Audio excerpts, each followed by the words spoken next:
IELTS Speaking Part 2. Topic 3. Something you own that you would like to replace. Something you own that you would like to replace. An item I own that I would like to replace is my laptop, which I've been using for over 5 years. Although it has served me well, it has started to show signs of wear and tear. For instance, the battery drains very quickly, and the processor has become noticeably slower, which makes it difficult for me to work efficiently.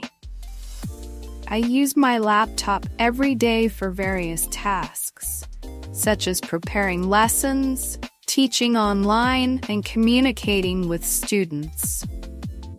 Because of this, having a reliable device is essential for me. I've been considering replacing it with a newer model that has better performance and a longer battery life. Although I'm attached to my current laptop because of the memories associated with it, I know that upgrading to a new one would significantly improve my productivity.